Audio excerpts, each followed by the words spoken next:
बाहर कोई नहीं है, लेकिन बर्फ पे नंगे पांव के निशान है। क्या? जाग जाओ, जैसे ही सुबह हो हम वापस चलेंगे। ठीक है। बर्फ से ढका हुआ जंगल, ठंडी हवा के शोर के साथ सन्नाटा और दर्जे हरारत -15। ये वो जगह थी जहाँ कोई इंसान अपने होश में आकर कैंपिंग ना करता। वाकई सर्दी हड्डियों तक पहुँच रही है, लेकिन मजा भी तो उसी में है ना हारिस। इतनी दूर आके अगर दिल ना धड़के तो सफर जाया। बस दुआ है कि ये दिल धड़कने के बाद रुक ना जाए, आराम से। लेकिन 4 दोस्त हारिस, अली, मुजम्मिल और फराज सिर्फ थ्रिल के लिए यहाँ आए थे। शाम ढुल रही थी जब उन्होंने जंगल के बीच खीमा लगाया, चूल्हा जलाया, सूप गर्म किया और आग के सामने बैठ गए। इसी दौरान मुजम्मिल ने आहिस्ता कहा, यार, किसी ने नोट किया? हमारे खेमे के पीछे एक और कदमों के निशान हैं, लेकिन वो हमारे नहीं लगते। सब ने देखा। निशानात ऐसे थे जैसे कोई नंगे पैर बर्फ पर चलकर गया हो। अली हंसकर बोला, यहाँ कोई पागल ही नंगे पांव घूमेगा, छोड़ो यार। लेकिन अंदर ही अंदर सब बेचैन हो गए।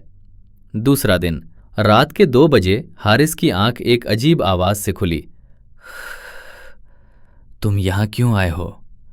उसे लगा शायद ख्वाब है, लेकिन आवाज खीमे के बाहर से आ रही थी, बिल्कुल आहिस्ता, जैसे कोई कान के पास बोल रहा हो। हारिस ने हिम्मत करके जिप खोली। बाहर कोई नहीं था, लेकिन बर्फ पर नंगे कदमों के ताज़ा निशान थे जो जंगल की गहराई में जा रहे थे। हारिस ने दूसरों को जगाया। सब डर तो गए, मगर फैसला किया कि सुबह होने पर वापस जाएंगे। तीसरा दिन उन्होंने सामान समेटा। वापस जाने के लिए जीपीएस ऑन किया, लेकिन रास्ते पर पहुंचे तो देखा कि बर्फानी तोदा गिरा हुआ था।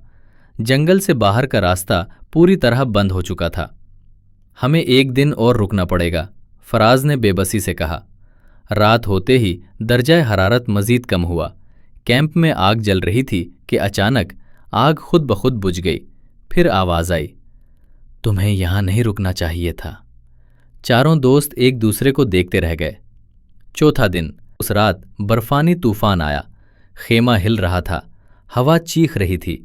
इसी दौरान उन्होंने खेमे के बाहर एक बहुत लंबी, दुबली पतली सायादार शक्ल को गुजरते देखा। वो इंसानी नहीं लग रही थी। चलते हुए हड्डियां चटखने की आवाज आ रही थी। मुजम्मिल कांपते हुए बोला, क्या ये वही है जो आधी रात को सरगोशी करा रहा था? अचानक खेमे की जिप आहिस्ता आहिस्ता ऊपर उठने लगी। जबरदस्ती नहीं, बल्कि जैसे कोई अंदर आना चाहता हो, बहुत सुकून से, बहुत खामोशी से। चारों ने चीख कर जिप रोक ली। बाहर से आवाज आई, खोलो, सर्दी लग रही है। इंसानी आवाज, मगर इंसान जैसी नहीं। आखिरी रात दर्जा हरारत -15 डिग्री से भी नीचे चला गया। आग जल नहीं रही थी। खेमे के बाहर कोई घूम रहा था। उसके कदमों की आवाज, उसकी हाँपती हुई सांसें सब साफ सुनाई दे रहे थे। फिर बर्फ पर कुछ लिखा हुआ दिखाई दिया, तुम में से एक मेरा है। जो बाहर निकलेगा वो बच जाएगा, जो रुक गया वो मेरा होगा। ये पढ़ते ही खौफ की लहर चारों में दौड़ गई। अली ने कहा, हमें भागना होगा, चाहे कुछ भी हो जाए। तीनों ने हारिस की तरफ देखा। हारिस की आंखें सुर्ख थीं, जैसे कई रातों से सोया ना हो। वो कांपते हुए बोला, वो मुझे हर रात बुलाता है, कहता है सर्दी में जमी हुई रूहें अपने साथी ढूंढती हैं। इतने में खेमे के बाहर आवाज आई, मेरा वक्त हो गया, इसे बाहर भेजो। खेमा जोर से हिलने लगा। जिप आहिस्ता से नीचे तक खुलने लगी।